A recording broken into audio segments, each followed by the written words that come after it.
All right, man, we got a series. A very gutsy response by the Spurs, especially from Wemby and Castle. A Knicks fourth quarter offense stretch.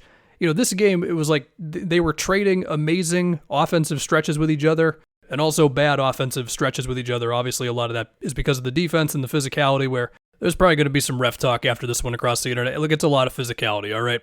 We got Cat and Wemby wrestling matches off the ball. We got Keldon Johnson and Cat wrestling matches. And for the most part, the physicality stuff, like, unless it's like something ridiculous being allowed, I'm usually okay with it. Wemby pushing Brunson in the back of the head, that should have been a flagrant. We can't have that stuff. I don't know what the hell happened with somebody was walking on the court and then the play stopped. Like, what? Excuse me?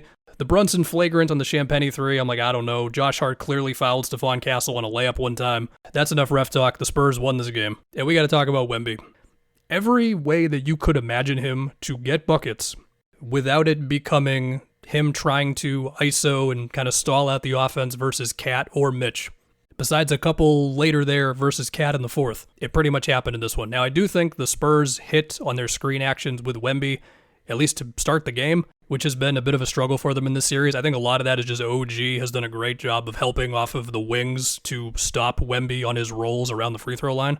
That and Cat just holding up really well and guarding around the paint as well. Felt like Harper, Fox, and Castle were putting Brunson in more screen action, so he's trying to hedge and recover out of there, and maybe Josh Hart gets around the screen on one of them or whoever, but there's just more moving bodies that gives Wemby another opportunity to roll downhill. McHale just falling allows Castle to hit Wemby with one. Fox had an unbelievable lob pass to Wemby where, OG being on Fox means that it doesn't allow him to be the help defender as Wemby is rolling. Even so, it was a hell of a pass by Fox and a hell of a play by Wemby because Cat was still pretty much in the right spot to contest it. That was in the fourth. And then he did still have those moments of physicality, but it was more so versus smaller guys, like going through OG on a gather step, spin move on Shamet. He also had a lob versus a random no center Knicks lineup for a couple minutes. What happened there? To open the game, he had that seal on OG. I think it was like a screen at half court for Castle from Wemby. He had two huge threes over Mitch. Now, one of them got taken away, but one of them still happened. And then, he also had that Embiid-esque mid-range where Fox hit him on the pocket pass like Harden used to do for Embiid to get him in stride for the mid-range because Cat was dropping back. It's good stuff.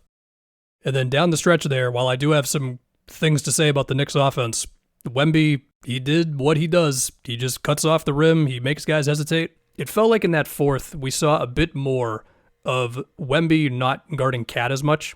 And it was a little more of like Champagny or Vassell or Castle or whatever. And it felt like throughout the flow of the game, they were willing to switch some of those guys onto Cat a little bit more. I'm remembering in that fourth, like Wemby switching onto Brunson or having maybe a little too aggressively of a closeout on Brunson in that fourth quarter before the Spurs rotations on the back end were good. But the point being is the Knicks just had a lot of rough possessions down the stretch there of a lot of Brunson or some like McHale dribbling a lot and some late clock situations of what are we going to do, and OG might bail us out on a mid-range or whatever. Now, as I say all that, look, Brunson for this game, he was 11 for 25 for 30-something points. And in the fourth specifically, the guy had some tough ones. It was an inbound late clock. There was one where an offensive rebound kind of bounced exactly where it needed to for him, but he still had a tough three-point play. And there was a little stretch there at the beginning of the fourth when it felt like the Knicks couldn't get anything. The one good shot they had was like a Landry Shamet wide open transition three that didn't go in, and you were like, they need to get Brunson back in the game because they can't create any advantages right now. And he definitely had some tough ones and some where they had to screen like Castle at basically half court to get him off of Brunson. And so, maybe other people would have like a more harsh take on Brunson in this game for me. He definitely wasn't perfect, and the offensive flow down the stretch was not as good as it could have been, with the biggest thing being Cat just not featured enough. OG was also unbelievable tonight, by the way. Hopefully I don't forget to talk about him in about 5 minutes. And you might know what I'm going to say here. The entire time, I'm like, guys, Karl Anthony Towns is on your team. Now, as I say that, he did pass up one makeable three in that fourth where it was Wemby, I want to say, blowing up the Shamet backdoor cut, and then eventually Wemby blocks Shamet. But Cat had like a little opportunity at the top of the key, didn't take it. I think he did miss one three he took, which was a good three down the stretch there, where I think the Spurs might have put two to the ball. I remember McHale having the ball in the middle there.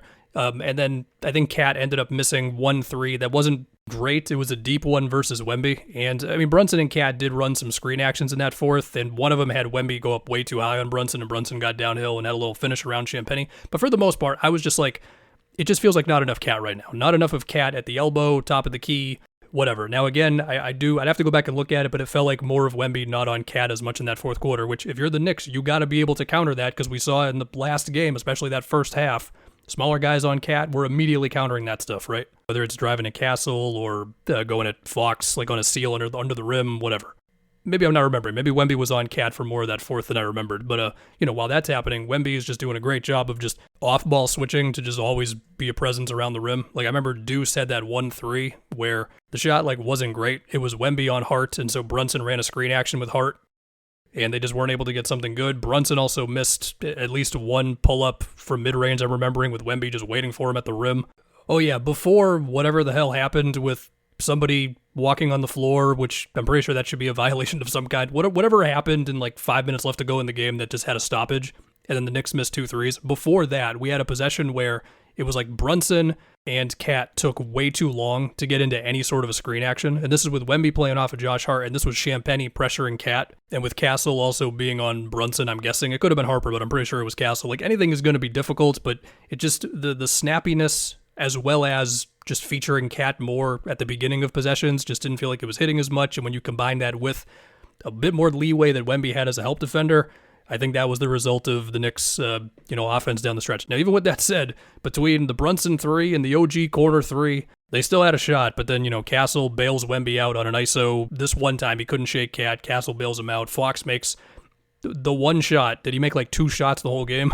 He made 4. If Fox misses that mid-range versus, I think it was OG, he's going to get roasted so hard on the internet, but he makes it, so that's cool. And then once again, with all that being said, the conversations that have been had about Wemby the last couple days about just how can he score in 1v1s versus guys, we saw in that fourth, he had a couple of possessions in a row trying to go at Cat where the offense slowed down for a little and Cat held up well on him. So, Wemby's just going to have to keep on creating out of situations that are not that. Or the Spurs have to create, you know what I mean. And as far as Stephon Castle, just physical drives on physical drives. And also some gutsy threes, whether it's a Brunson with a huge gather step or Shamet on a spin move or Cat after a disaster turnover by Clarkson. Clarkson had some buckets tonight.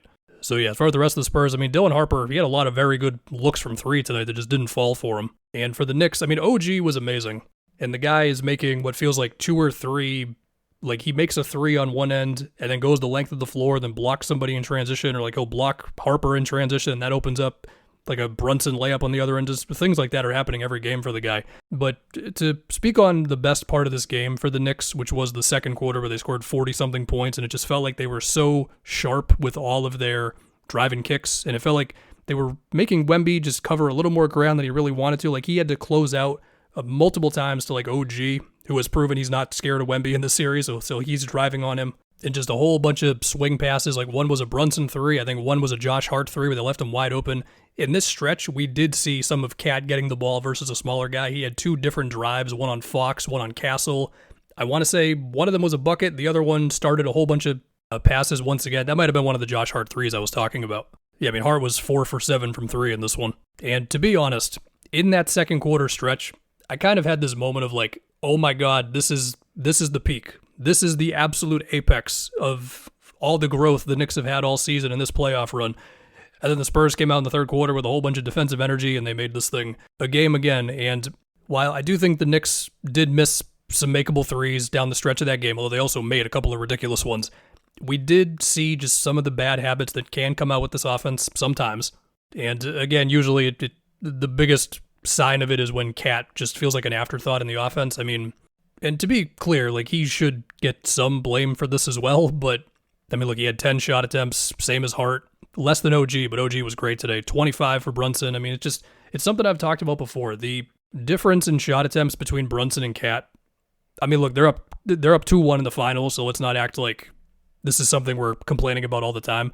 But I do think sometimes it can stretch out a bit too much, and I think today it was a bit too much. And of course, their first loss in a while. So yeah, man. 5 for 18 from Dylan Harper, 4 for 14 from Fox, and the Spurs still win. And obviously Game 4 is a very big deal, and I can't wait to talk about it. I'll see you guys then.